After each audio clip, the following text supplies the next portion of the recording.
Are ants suddenly appearing all over your kitchen? You clean the counters, wipe the floor, and somehow, a few hours later, those tiny ants are back again. If you are dealing with ants around your kitchen, pantry, sink, countertops, or other areas of your home, stay with me because today, for this homemade mixture, start by taking a clean bowl. Make sure the bowl is completely clean and dry before you begin. Now add 1 tablespoon of regular sugar. Sugar is an important part of this mixture because ants are naturally attracted to sweet substances. When ants are searching for food, sugary ingredients can make an area much more attractive to them. After adding the sugar, take 1 tablespoon of baking soda and add it to the same bowl.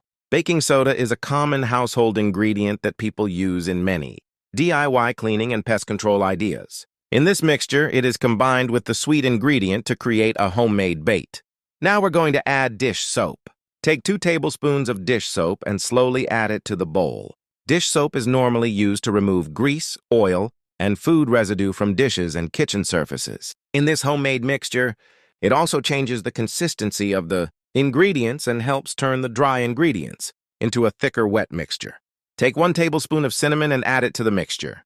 Cinnamon has a naturally strong smell, and it is commonly used in DIY household methods intended to discourage ants from certain areas. Adding cinnamon gives this mixture another, strong-smelling component, while also helping create a more complete homemade mixture. Now we have one final ingredient. Take 1 tablespoon of white vinegar and add it carefully to the bowl. White vinegar is one of the most common household cleaning ingredients.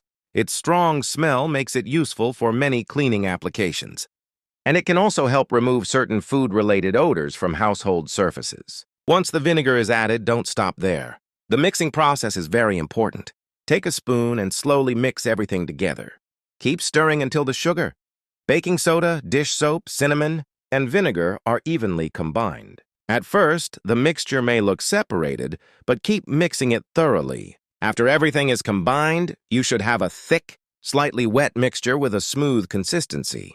You don't want it to be extremely watery because you want it to stay where you place it. Now that our homemade mixture is ready, let's talk about where to use it. Never simply spread the mixture all over your kitchen. Instead, put a small amount into a small disposable container or shallow dish and place it near areas where you have actually noticed ant activity. For example, you may place it near an ant trail, close to an entry point, near a corner where ants repeatedly appear, or in another area where you have noticed regular activity. However, be very careful about placement. Keep the mixture away from children, pets, food, dishes, and surfaces where you prepare food. Don't place it directly on your countertops where food is prepared. And there's another important thing you should do at the same time. Clean the area. Remove crumbs, sugar, spilled drinks, grease, and other food residues. Wipe the surrounding surface thoroughly and keep the area as dry as possible. If you only put down a mixture but